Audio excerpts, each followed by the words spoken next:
Hello, Taylor Ellwood here, and welcome to the Magical Experiments podcast. Every other week, I release cutting edge episodes where I interview the foremost minds of the occult. As the magical experimenter, the person who's been pushing the evolution of magic over the last 20 plus years with my writing and my classes, I understand how important it is to cultivate the creative voices and perspectives that unique people bring to magic. And one of my missions and purposes in this life is to devote myself fully to that cultivation, not just of myself, but of other people. Today, I'm thrilled because I'm going to be bringing on to the show Arden Leigh, and we're going to be talking about some very interesting topics in regards to magic and her unique take on the work that she does and offers to the world. And if you're on here and you're enjoying this, if you're on YouTube, I'd appreciate it if you take a moment and like this episode and share it and comment on it. And if you're on the Magical Experiment Substack, I would appreciate it if you take a moment to heart and share and restack the episode. So that way you can get it out there to other people. Because the best way that we can help evolve the practice of magic is when we share it. So without further ado, I look forward to welcoming Arden Leigh here in just a moment onto the show. All right, welcome to the Magical Experiments podcast, Arden Leigh. Please introduce yourself, tell us who you are, and a little bit about what you do out there in the world. Hi, Taylor. Thanks so much for having me today. It's a pleasure to be here. My name is Arden Leigh, and I am the creator of the Repatterning Project, which is an 8-week course in unearthing and reprogramming all of the habits, mindsets, beliefs, behaviors, etc., that we may have taken on through either trauma imprints or social conditioning, and going through them and choosing which ones are working for us and which ones are not, which ones we want to replace with updated versions of them that actually get us closer to the things that we want to generate in our lives. I'm also the front woman and sole proprietor of my band Arden and the Wolves, and yeah, those two things are my main focus. And I'm also in my own magic practice. I am the sole apprentice and spiritual lineage heir to my teacher Grant Morrison. So yeah, we can dive into any one of those things. All right, well, we're going to dive into all of it. Excellent. Love to hear it. So, Arden, I came across your work recently. A client of mine had worked with you, so that was what first turned me on to your work. Oh, how cool. And then after that, I started following you, and I thought, oh, we have some interesting things in common. We both have done stuff around writing and magic, for example, and then we both do a lot of inner alchemical work, what you would call repatterning. That's what I call inner alchemy. Nice. And of course, so I found that really fascinating, and it was clear to me that you have a very unique vision and approach. And I appreciate that you have that spiritual lineage of working with Grant Morrison. And so we'll definitely touch on that. But of course, I'm always interested in the person that's right in front of me, and that's you in this case. So tell me a bit about how you got into magic and what has informed your interests in magic as it relates to writing in magic, as it relates to repatterning, and some of the other work that you've been doing. Sure. What a great question. Coming from a background, I had been living in New York City for most of my adult life, up until the past 10 years in which I've been living in Los Angeles. Mhm. Uh, at that time, living in New York, I was studying a lot of neuro-linguistic programming, hypnosis, etc., which, as you probably know, I'm sure, is very closely linked to magic. But at that time and in the circles that I was running in anyway, it was a very sort of masculine dominated sort of, logic and rational and, all that sort of edgelord speak from, from, how that culture was a little over a decade ago. And so when I moved out to Los Angeles, I was on some levels aware that I had had a lot of traumatic experiences, and that whatever I was doing, that I had taken that sort of left brain, rational, logical thought pattern about as far as it was going to take me. And I felt within myself actually a really strong sense of imbalance. I was like, I've really worked my left brain, about as far as I can take it. So when I moved out to the West Coast, I set an intention to resensitize and sort of reclaim my feminine, quote unquote, for lack of a better phrase. And part of that was studying magic, was studying witchcraft. But for me, chaos magic was the most sensible entry into that because the principles of chaos magic basically state that any magical practice is deemed its value is deemed by the results that it gets you, right? Not by any tradition, any dogma, any who says this or that, or this worked for that teacher, or someone else taught this or that, or whatever. And so, because I was looking to get results straight away, and because this was logical, this was rational to me, it's like, well, if I do something and I get a result, why wouldn't I keep doing that thing if it's getting me the result that I want? So it allowed me to not have to explain or justify what I was doing to that inner critic I had taken on from that many years of being in those circles of like, oh, magic is girly, or or it's not, it's like, oh, you believe in astrology, or like, whatever that sort of voice that had maybe crept into my conditioning. I was like, well, look, if I do something and it gets me as a result, that's all I need it to do. I don't need to understand it. I don't even need to believe in it. I can just do the thing. And I started casting sigils. I believe my first sigil was in 2015, if I recall correctly. So, gosh, yeah, coming up on the 10-year anniversary of my first ever sigil casting. And they started working. And in fact, one of the very first sigils that I cast was, as we were speaking just before we began the recording, talking about my teacher. Um, I watched their disinformation keynote speech. For anyone who hasn't seen it, it's this amazing 45-minute long, you can find it on YouTube. Just type in Grant Morrison disinformation keynote. And in that talk, Grant had encouraged their audience to go try this. Here's how sigil magic works. Very, a minute to learn, lifetime to master. Here's how you break down a sentence into component parts and launch it and say, this is my intention. This is what I want to come true. So one of the first sigils that I ever did was I was like, well, Grant had been there being like, don't just sit here, listen to my bullshit, go home, do it. And so I was like, all right, I'm going to take that as a sort of soft permission. So one of the first sigils I cast was I was like, I want to have lunch with Grant Morrison. I was like, I figured I was like, worst comes to worst. It's like, it's only he'll be bored for an hour, maybe, it's just lunch. It's not anything extreme or whatever. And kind of put it out there and forgot about it, quote unquote, in the way that you're sort of supposed to when you're casting spells, so that you're not too attached to the way that you think that outcome is going to show up. And sure enough, several months later, a photographer that I knew who shot the artwork for "Who Can You Trust," the 2018 EP I released with my band Arden and the Wolves, introduced me to Grant, and we all went to dinner together. And I was like, that's really like that's amazing. I was like, I'd said lunch, but dinner's close enough or whatnot. But You leveled then up actually. You went to dinner. Think about it. Lunch and then dinner. Dinner's like up here. Lunch is down there. I mean, possibly. But the funny thing about it was that another 10 months later, and that now I've like doubly forgotten about it because I was like, all right, I met Grant. We had a really nice conversation, got to talk about magic. Like, what more could I possibly ask for? And another 10 months after that dinner, the photographer writes me out of the blue and is like, hey, do you mind if I share your email with Grant? Like they want to talk to you about something.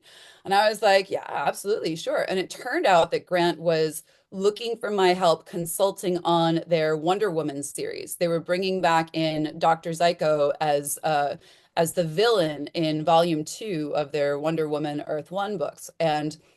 Uh, and they wanted my consultation on something that I had some great experience in back in New York, which was neuro-linguistic programming, pickup artistry, and psychological BDSM, and the way that those three things meet. And I won't get into all my dark and torrid past, but anyone who knows it knows I'm probably like the #1 qualified person in the country with like with all the personal lived experience and training in those three fields. So, so yeah. So sure enough, I wrote back and I was like, yeah, absolutely, I'd be happy to do that. Are you around? Are you in Los Angeles right now? And Grant wrote back and was like, well, I'm actually flying back to Scotland tomorrow night, but I have some time tomorrow afternoon if you want to meet up and have lunch. So there we were. So So not it's only one of did you those. get dinner, you got lunch. So now you've like gone super far up there. I got the thing I intended. So that's the thing about magic is that it's really in my experience, it's okay to enter into it with a degree of skepticism as long as you're keeping an open mind. You can allow magic to prove itself to you.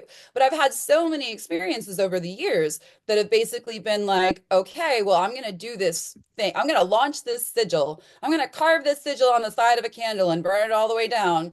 And there's no logical reason that that should cause a celebrity occultist writer who I've never met and don't have any connection to in my life whatsoever to have lunch with me. But then it does, then it happens. And then you have to really say to yourself, well, what good is my skepticism doing me at this point? If magic is proving itself to me, then who am I to say no, it doesn't make sense that this doesn't work? And in throughout my magical practice, I keep doing things that keep working and keep working. And so at this point, who am I not to believe, or maybe something doesn't work, but you do a divination and you find out why, and you realize, oh, maybe I need to up my skill set in this area, or I need to approach this from a different angle. And before you know it, you're living your life in this extraordinarily proactive and creative way because you're casting and you're receiving, right? You're sending something out, you're saying, this is my intention, this is the thing that I want to happen,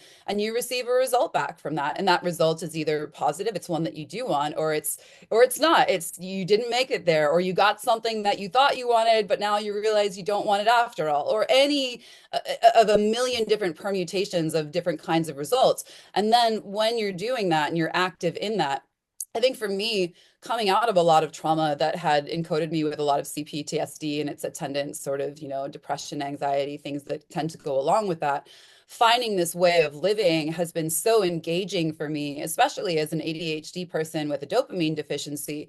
Living in this way where you're constantly engaging and gamifying your reality to a certain extent is really what has turned my entire life around, because I feel empowered now that if there is something that is going on in my life that I don't like, I have a tool set by which I can change it. And I look at my internal programming. I say, first of all, is this something with me? Because if it is, that's the easiest thing to change is myself. Or if it's not, if it's something external, then well, what variable can I put into this situation to change it? Is there a spell for that? Is there a pattern for that? Is there a belief for that? Is there a ritual for that? What is it that I can do? So you're really with a magic practice done right, it's really addressing, the sense of, I think, helplessness that so many of us all feel, and replacing that with a sense of agency and empowerment to keep training and getting better at what we do so that we can affect greater and greater outcomes, which I'm sure you know. Well, I would say, yeah, it's interesting because I have a series called The Process of Magic, which touches on some of Nice. that. I mean, one of the things that I like to point out in regards to results, for example, is even the quote unquote absence of a result is actually a result. It's telling you something. Absolutely. It's telling you that something wasn't working. It's time to go back and figure out what it is. And nine times out of 10, and this leads to the repatterning that we're going to talk about, it's usually us. It's usually something within us. And to add to that, many years ago I was pursuing a doctorate. I didn't get it, and that was a really good thing. But it was interesting because I was going to do my doctorate on the literacy of magic, the literacy of occultism. One of the things that really stood out Mm. to me was how much skepticism there was about magic and stuff. There was like I was reading like Luria and some other academics, and they were talking about magical thinking, and I think what I've discovered about magic is that it's not even about belief, it's about trust. Can I trust myself? Can I trust myself enough, A, to put myself out there and go for what I want? And can I trust myself enough to learn from when I don't get a result and be willing to make the changes both outward and inward? So this brings us around to repatterning. And I'm familiar with this. I do a lot of men's work, so there's a lot of shadow work, there's a lot of somatic experiences, And I've also been doing a lot of inner alchemical work, both with Qigong and NLP and all that other fun stuff over the years. So tell us a bit about what repatterning is. You have this upcoming class that's coming. When is it coming out, by the way? Yeah, thank you for asking. February 2nd is our start date. That's a Sunday. So we do our lectures on Sunday afternoons and we do group calls on Thursday nights, and it's 8 weeks. Yeah, thank you for asking. So for folks who are hearing that, there's going to be a link below in the show notes so that you can find out more about Arden's class and sign up for that. Highly recommend checking out that work. So what is repatterning? What are we doing when we are repatterning ourselves? Yeah, what a great way of putting it. So, as you know, when we're born into this world, from the moment we're born, we start interacting with our environment and our body, our mind-body system starts to learn things, right? The very most basic example that I use is if you have a baby, and that baby cries, and its parents or caretakers respond in certain ways, it learns certain things about the world. So you have baby A, let's say, who has, responsible and attendant parents who understand its needs and try to cater to it as best as possible. So baby A learns that when they speak up, right, when they cry, which is about all a baby can do when it has a need that it needs to be met, right? It's got on and off. It's got, it's a binary. I cry or Wax I can on, have. wax off, right? Yeah, exactly. I can make some noise, some distress signals, or I can just roll around in my crib, right? And and that baby A, will learn a pattern or an internal algorithm, as I like to call them, which is basically like if I cry, if X, then Y. If I cry, if I make some noise, I can reasonably expect that my parents are going to come over and try to meet my needs. Then you have baby B, and baby B is in a household where the parents are neglectful. So baby B cries and just nobody pays any attention. Maybe the parents are passed out drinking, or maybe they're just really working a lot and they can't afford a sitter, whatever happens. So baby B learns if I cry, there's really no point. No one's going to come and take care of me, so I better learn to meet my needs on my own. And then you have baby C, and baby C, when baby C cries, baby C experiences abuse. Baby C, is in a household with parents who don't understand how to care for them. And when baby C cries, that parent interprets that as, the child misbehaving or whatever. So baby C gets their ass beat when they cry. And that baby is going to learn like, oh, it is dangerous for me to speak up about my needs. So you have their three babies all doing the exact same thing that they are wired to do, which is to cry when they meet a need. And because of the different experiences, the different environments that they're raised in, they learn three different things. One learns like, oh, people care about me, I can get my needs met. One learns, so speaking up about my needs is pointless, and the next one learns speaking up about my needs is actually dangerous, right? And these internal algorithms continue to develop throughout our entire lives. We can say go into middle school and we have our first crush, right? And we open up and we tell our crush like, "Hey, I have a crush on you," and they respond by like punching us in the stomach, right? That happened to me in second grade. So like quite literally, like I learned as literally an 8-year old, like telling my feelings to men is dangerous for me. It's going to risk opening me up to literal like physical violence, right? And then like of course later on in my 20s or whatever, like you have a person who is like terrified of being vulnerable and confessing their feelings because they think that it's somehow a burden or it's somehow going to be an offense to that person, right? But if you look at this, all of these things that we learn are from our external environments. Some of them may be inherited, right? They may come through our epigenetics, which means that they are passed down through our gene expression. And like the field of epigenetics is learning more and more about that every day, right? So some of them we come with them built in, but even those are not they're open to being reprogrammed because they came from another pattern that was installed in someone farther up in our lineage and then were passed down to us. So they learned it the same as we might learn a pattern today. So our mind body system is our domain. Nobody has control over the patterns that we have except for ourselves, right?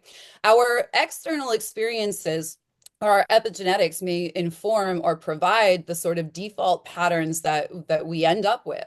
But at the end of the day, there is nobody but me that is in charge of my own mind body system. Nobody can get in there, except through like, through abuse or whatnot, right? Or certainly like we're always being programmed, but nobody owns this except for me.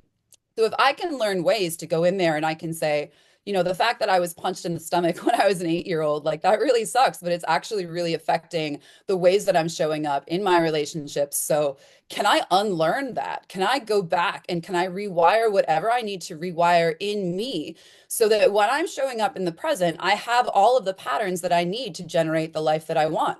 I want to get rid of these patterns that are attracting toxic relationships. I want to get rid of these patterns that are keeping me in poverty mindsets. I want to get rid of not even getting rid of these patterns that are keeping me in poverty mindsets, because let's be honest, for the majority of us, we're probably like those are sort of the default patterns we're given anyway, but rather like instead, I want to run a business. What patterns do I need to be able to run a business that is going to bring in a certain amount of income or wealth to me or whatever? So anytime we look around and we see someone else achieving something or doing something that we ourselves want to do, it's an opportunity to say, well, what patterns do they have that are generating that outcome? What's the difference between me and them? If I can give myself those thoughts, those patterns, those mindsets, then I can do the same things that they can. It's not fair that we're not all raised in environments, and certainly like our greater society and the patterns that it bestows upon us is equally to blame,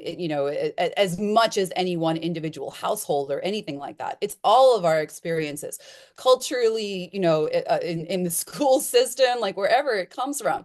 And it's not fair that there are some people who are raised in homes where they have, access to wealth, where they have access to safety, where they have parents that know how to meet their needs, et cetera. And other people grow up, nobody chooses this. Nobody chooses the household that they're born into, right? Or if we do in some sort of, astral world before we're born, we certainly can't control it once we're here, once we're in the matrix, right? We are in the video game and we can't control those things. So my aim with the repatterning project is to help educate and inform people on how to give themselves the patterns that they want that generate the lives that they want to live. And because it's once you see it, once you understand it, it's not that there's not a ton of grief, and it's not that it can't be very confronting to look at those patterns that were installed. And a lot of times it's like the difficulty is the grief and the unfairness that does come up with it. Like, wow, none of this was my fault, and yet this has all been imprinted upon me, and it's creating these other outcomes. How do I go back and reclaim this for myself so that I can have that healthy relationship, so that I can run that successful business? And that was the question that I needed to ask myself when I was having that awakening, coming out of a lot of CPTSD and trauma imprinted patterns myself that were keeping me in a lot of unsustainable relationships, job situations, etc. And finally, it was sort of like, all right, well, I think I've decided that I want to live for the rest of my life. I've decided that I'm past my suicidal ideation. I'm going to give it a shot. So that means I actually need to build a sustainable life for myself in a way that I maybe haven't considered before. So that is what the repatterning project was born out of, and that's what it teaches people. And typically people take the 8-week course. It's a huge information download. And then they spend the next maybe 6 to 12 months beginning to implement all of that and understand how to choose their patterns for themselves. And they'll come back a year later and they'll be like, Arden, my entire life is different. Everything is different. Everything has changed. I've left dead end relationships. I took all of the energy that I was investing into these other things that weren't paying off any personal dividends for me, and I invested into things that actually, like friendships that reciprocate. I invested into projects that actually grow. And oh my gosh, I'm now working toward like, my dream job, or I've completely reworked my relationship with my spouse, or I've left this relationship because it wasn't meeting my needs, and I've met a new partner who, oh my gosh, is exactly what I've always dreamed of or whatever. And it's all because we are changing our internal programming, which again, in magic, I think is the easiest thing. It's not that it's definitely confronting, but ultimately we have that control over our own domain. So it's easier and more sustainable in the long term to condition ourselves to be a match to that which we are calling in for ourselves, rather than trying to play chess and arrange the externals of the world to suit us into something that's probably not actually going to be a good fit. So that is what the course is about. Well, first, I just have to celebrate you in your own Well, journey. thank you. It's very similar to my own. I grew up under some very traumatic circumstances myself and experienced a lot, so I can appreciate just the work that's involved. And I honor that and see you. You know, it's interesting because I kind of went through kind of my own process of that recently. The last 4 months, I went through 6 different initiatory experiences, one after the other, after leaving a day job, after leaving a dead-end relationship that was not healthy for me at all. And I think the most fascinating part was when I did the ritual at the very beginning of September. I went out to the ocean and I did a ritual to Eros and Aphrodite, and they're like, "What do you want?" And I'm like, "I have 2 arrows," and I'm like, "I want to continue doing magical work and serving my community. I've been doing it for over 20 years now." Okay. And that's great. We can continue that. And what else do you want? I want to do the men's work. I want to help men show up in the world and be safer, because that's really an important thing. And that's an area that we really need more than ever. They're like, all right, Absolutely. well, they're like, buckle up, because what you think you're going to go on is not going to be the case. And I was going to go back to graduate school for a degree in counseling, and I decided to quit a couple days later. I was like, no, I don't need to do that. And I go through all these experiences and I melt the ice in my heart. And but the biggest part was fully letting go of that outcome. And I mean, I practiced magic for over 30 years. I know how to let go of outcome to result. And still, there's still that moment where it's terrifying. And it's kind of like, oh my gosh, here I am about to go down the roller coaster. So I hear that, and it is fascinating, because when we repattern ourselves, we do transform things. Like, there are things where I could not have even imagined a few months ago, where it just like, but wow, like it's come into my life. And I think that that's kind of really the real power, is like when we can actually step out beyond our imagination. Like, I can imagine a lot of things. I'm a very imaginative person. But what could I do to step out beyond that? So the repatterning sounds like a lot like that process, where it's inviting you to go beyond the bounds of your imagination. Yeah, and to see the limits of the bounds that your imagination has had thus far. Just to see in some ways the constraints that have been imposed on you by your experiences that you were maybe not even aware of. I know that was certainly true for me. And the amount of expansion that I've been able to call in since then has been extraordinary, as I'm sure it sounds like your experience was too. It's wild how we don't even necessarily see beyond the limitations of our own logic until we really call in that process, and we're shown, as you said, our shadow, those parts of ourselves that, whether they're good or bad, and they can be either, but we have somehow cut off from our own awareness, the habits or the patterns that we're maintaining, that we're not even admitting to ourselves the impact that they're having on us. Or for so many people, especially those with trauma, having extraordinary gifts in their shadow that they're on some level afraid to bring forward, because they may have been criticized before, or they may have learned somewhere along the way, like, oh, actually, it's unsafe for me to shine and show my gifts and talents, because then my peers get jealous or my colleagues attack me or whatever it is. And allowing in this process a safe place for these gifts to start blossoming, and for us to start realizing that actually, you know what, we're adults now. So if someone does criticize us, oh well, they're probably at home on their couch eating Cheetos or whatever, like, of course those people are going to criticize, or we'll find ways of responding to it that are graceful, or whatever that is, or we won't let us bother us anymore, whatever that looks like. Being able, sometimes for me, when I get those fears, I sometimes will go onto the Instagram accounts or whatever of you know, people who are far more well known than me and doing much bigger work in the world. And I'll look and see how they deal with their haters or detractors or whatever. And I'll be like, wow, it's actually pretty low vibrational of me to sit here typing out like long paragraphs of response to someone who doesn't even know me, because I'm autistic and I feel a need to be understood by everyone, so it's like learning when to release those things and create that spaciousness for that next version of ourselves to step through. And it's boy, as I'm sure you know, it's a wild and psychedelic journey, continuing to meet greater and greater and greater iterations of oneself as you go through life. I'm actually excited to be alive now, which is something that a decade ago, I'm not sure I ever could have imagined myself saying.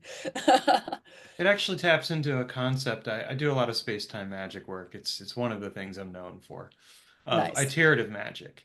So iterative magic is, you have moments that we have the full moon coming up here, right? Ah, Tonight. like stacking. Is Stacking. that what you So mean? every single moment that I've done a full moon ritual, there are two things in common. One is the full moon itself, but the other is me. And so I can actually, when I do a magical working, I can take that moment that is that full moon and I can combine all the other full moon rituals into that moment, contract it, do my magical work, and seed both in the past and in the future what I'm doing right now, and then expand when I release it. And so, what am I doing? I'm expanding myself outward, inviting in the future growth that is inevitably going to occur, and at the same time, seeding my past with that same growth. Nice. And so, there's this very powerful and resonant aspect to this work that we are not bound. And so it is good to yeah, we all have our haters. I've had haters for so damn long now it's not even funny. And you know what? I don't waste a moment of time on them because it's like it's not worth it. Like there is so much more I could be doing. I'd rather be creating and being and discovering and challenging myself to grow because that is so much more fun. And I want to work with the people like you and other people out there who are doing interesting and innovative work because that's where the edge is. I want to lean into that edge.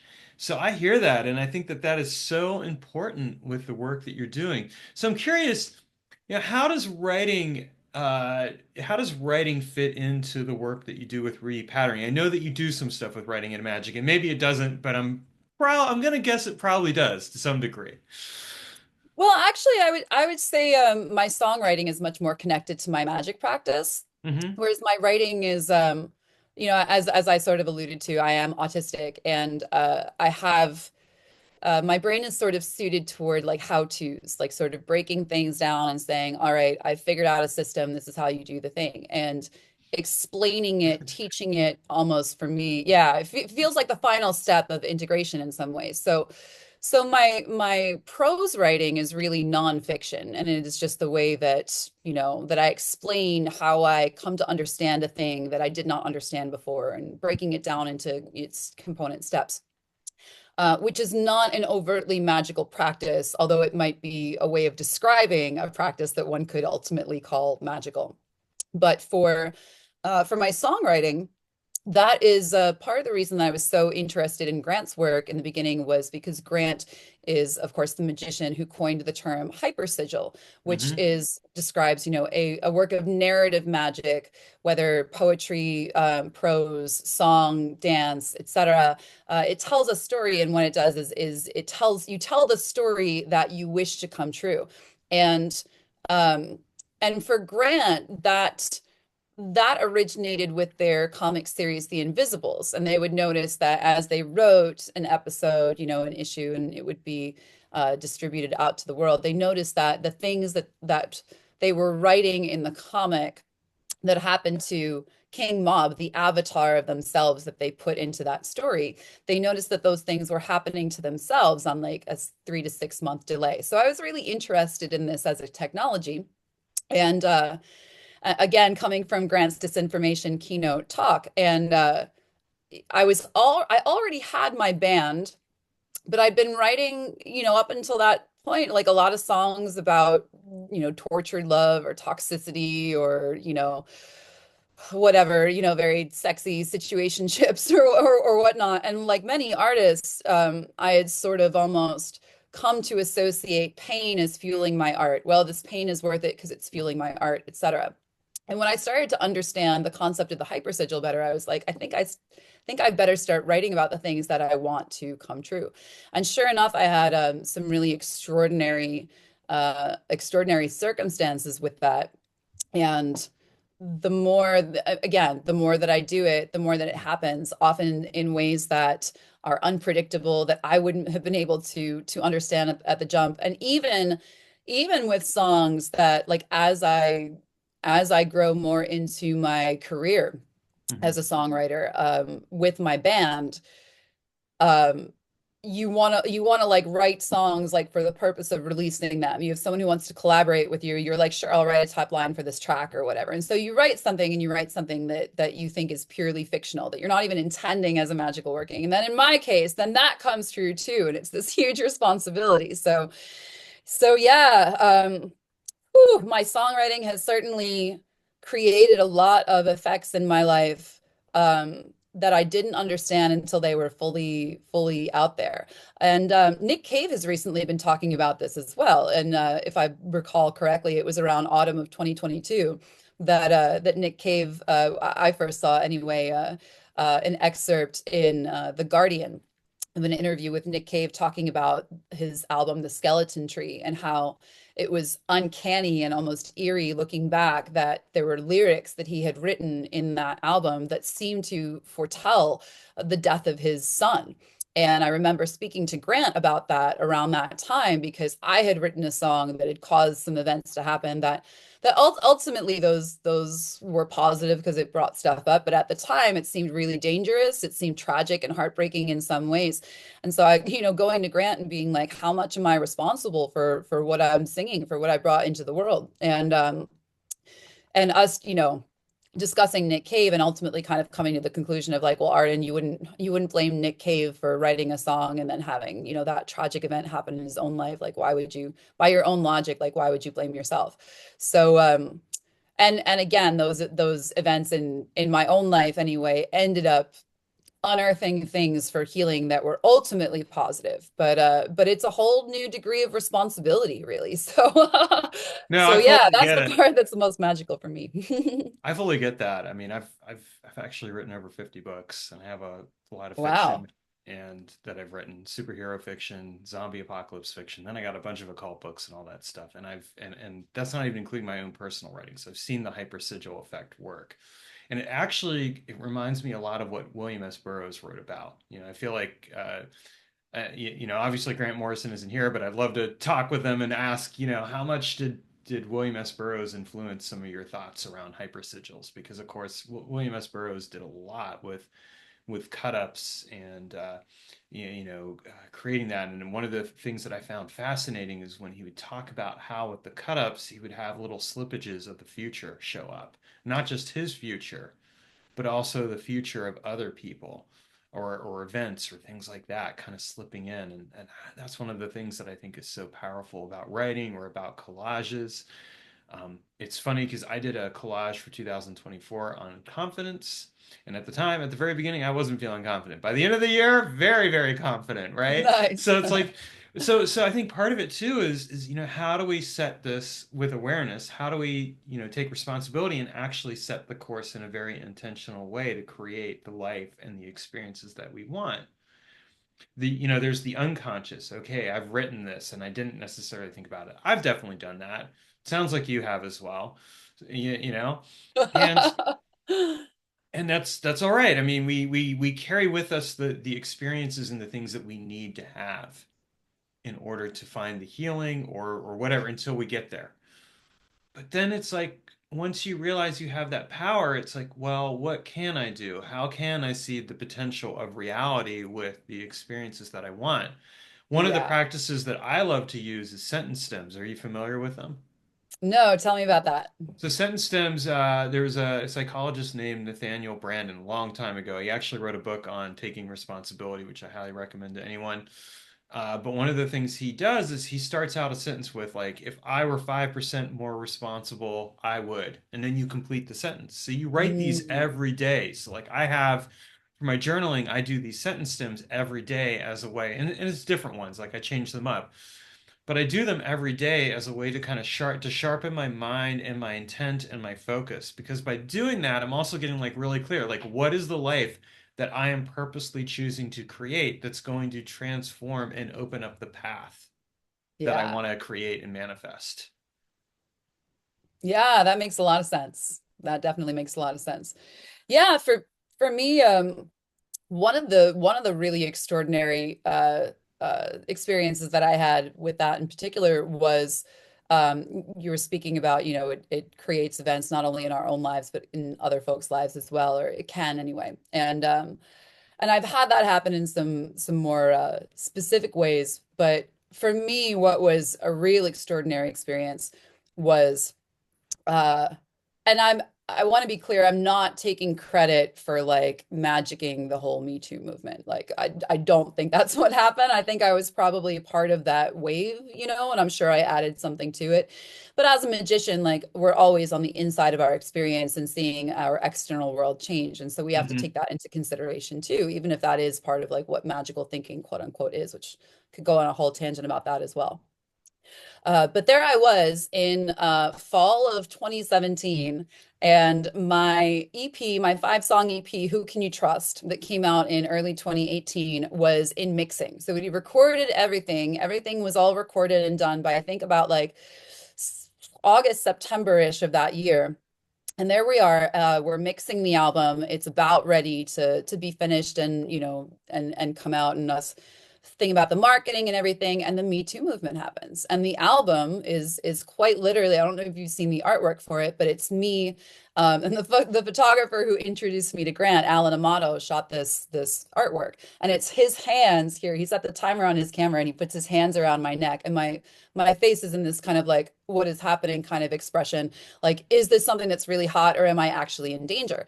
And that was what the album was about for me, was about healing the sort of like when you put your heart out there on the line. How do you learn discernment, right? How do you actually, you know, you've spent years like loving hard or putting all of your effort into these dynamics that ended up maybe not being so good for you. So how do you unearth all of that, and how do you learn who's literally, quite literally, trustworthy? Who can you trust?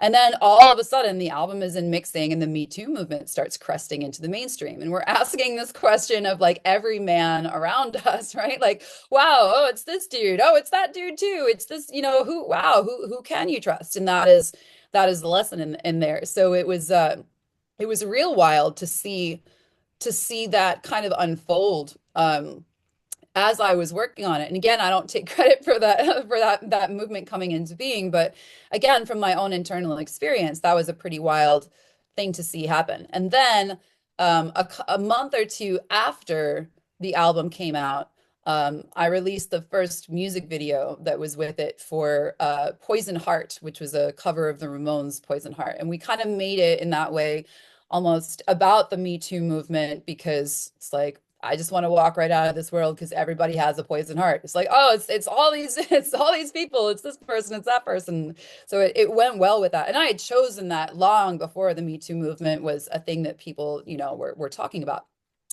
So I released that music video, and the day that it debuts, I had been reading The Christ Blueprint by Padma Ayon Prakasha. And sure enough, that very morning that the video for Poison Heart drops, what else drops but a big expose about literally the author of the book that I have on my bedside table, who has been called out for all these instances of abuse and harm and assault. And it was just like, wow, well, everybody has a poison heart, I guess. And seeing things happen like, and also, you know, one of the songs on there I wrote about my ex, Joss Whedon, who, you know, was the creator of Buffy the Vampire Slayer, and he and I had a relationship, a dominant submissive relationship based on his TV show Dollhouse. And sure enough, you know, after writing that song, Tango, the 4th song on that EP, about that relationship and about basically sending the thought form that my submissive persona was to sort of enact vengeance upon him for, you know, for harming not only me but all these other people. And sure enough, you know, all of that ended up coming to light in a way that people now I'm sure would say, oh, that would have happened anyway. Maybe it would, maybe it wouldn't have. But what I care about as a magician is that, you know, I intended it for it to come true, and it did. That for me Boom. is still a success, you know. Right. So yeah, all of that happening, you know, has been, and I haven't released another, I've released singles, but I haven't released an album since then. I have one coming out. I've got two in the queue because I've just been in the studio the whole time. So I've got one coming out hopefully this May, Hmm. and another one that'll be in, in the queue for whatever label ends up picking it up after all that happens. So yeah, and the one that's coming out soon, man, there's a lot of stories about that too, but I kind of almost don't even want to get into them until until it's because there's already so much to talk about, and that is its own can of worms. But yeah, yeah, that's definitely some of the ways that that my magic and my songwriting have intersected have been just extraordinary. Well, we might have to have you back on the show after those albums have come out, and then we can really like Yeah, expand be on happy that. Yeah. to. Yeah, that'd Well, be I'm gonna cool. have a lot to say when this next one comes out, that's for sure. Well, I appreciate that, Yeah, it's funny. It kind of goes back to what I said earlier about healing the ice around my heart. Like, because I will say that having done that, I feel like so much more open-hearted. It's like I don't want to carry that poison. I don't want to Yeah. carry the poison. I don't want to perpetuate that into the world. I don't want to continue to be poisoned by other people's hurt.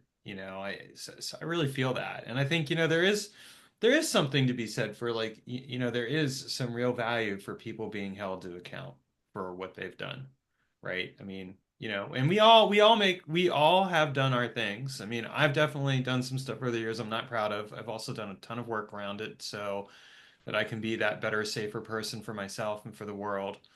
And that's what really needs to be done. And the repatterning project that you're having, the next class, that's where some of that work can be done. So, I mean, I hope that people who are watching this will go check that out. Um, there's a link below where you can go and see Arden's website, where you can find out more about the class.